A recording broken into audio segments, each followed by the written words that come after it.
Hey guys, Kelby Banks here again. Good music choice. Keeping it going in the Kiss discography. Next, after you know, is Crazy Nights, released in 1988. Paul Stanley, Gene Simmons, Eric Carr, Bruce Kulick. Bruce Kulick's second album with Kiss. This album was originally named Who Dares Wins, or Who Dares Win. That was the original title for this album right up till the release of it, actually. At the they released Crazy Nights, and Crazy Nights was doing well overseas, so they actually decided to change the name right before the release of the album to Crazy Nights because they figured it would sell more.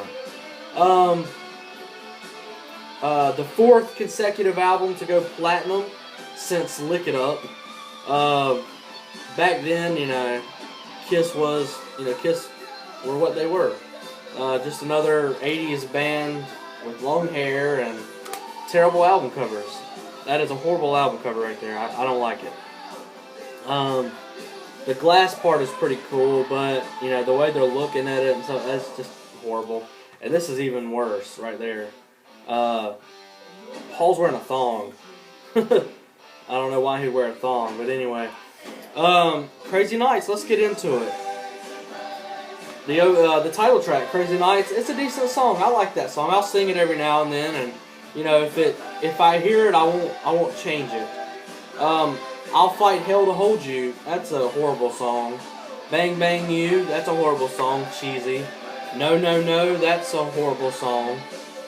Hell or High Water, I like that song. Hell or High Water is a really cool song on this album. It doesn't sound like the rest of the album to me. It sounds like Hell or High Water could have been on not Unmasked, but Lick It Up. It sounds like it could have been on Lick It Up or Animalize. There was, if you're a Kiss fan, you can tell there's a huge departure from Animalize on. And there was even more departure from, Unmasked on with Lick It Up. But, Lick It Up had some great songs on it. But after Animalize and those albums, it kind of, the music style changed a little bit, in my opinion. My Way, I don't like that song. When Your Walls Come Down, I don't like that song. Reason to Live, that's an okay song. Good Girl Gone Bad, that's a decent song. Turn on the Night, that's a decent song. Thief in the Night, that's a decent song. So there are some listenable songs on this album. The only ones that did well were Crazy Nights, which reached 18 on the Billboard charts back then. Reason to Live is a decent song. That one did pretty good. They played that a lot in their show. They still play the song Crazy Nights in their live show. When I went to go see Kiss I don't know if they did it in 2009, but in 2010 and the concert that I just saw a couple weeks ago, they played Crazy Crazy Nights. And it's a fun song, especially for the crowd and how Paul works the crowd when they play that song. This is... as far as tour-wise and what they were doing with their live show, not one of my favorites. If you had the Kissology, there's a concert on Kissology Volume 3 that has some shows from the Crazy Nights tour. They're not my favorite to watch. They're really not. Once again, Eric's drumming on this album is good. Bruce's guitar playing on this album is decent. Gene, he's got some good songs on here. Paul really shines with this album. You can tell Paul had a lot to do with the writing in this album. But Crazy Crazy Nights, it is what it is. I don't really get I don't want people to think that I'm just dogging all their 80s stuff. I'm really not. It's just, as a Kiss fan for me, I love the Kiss that, flew out into the audience and sang Love Gun and, spit fire and wore these ridiculous costumes because they were cool. That's the Kiss I like. So it's always been hard for me to get into their 80s stuff. It really has.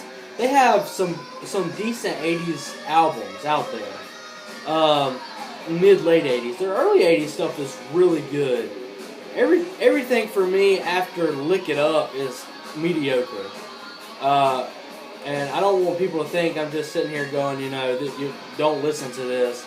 If you're a Kiss fan, you're obviously going to listen to Crazy Nights. It's a decent album.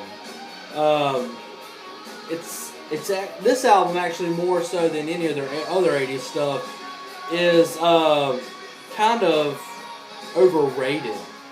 A lot of people put this album as one of their best 80s albums. Nah, it's not. It really isn't, in my opinion. Your opinion matters too to me, and I hope you have an opinion about it. That's what makes music music. But this album to me is overrated because it was one of their highest. I believe besides Lick It Up and all that, this was like their highest selling album in the 80s. It's alright. Crazy Nights by Kiss. Take it or leave it. I don't know what you actually think about this album. A lot of people are up in the air about this album. As far as selling, actually, this album is one of their highest selling albums of all time. It actually ranks up there with, the Love Guns and Destroyers. When I was looking it up online one day, I was surprised to see that this album was like in their top 8 or 9 or something like that in high selling albums in their career. So, tell me what you think about Crazy Nights. I want to know.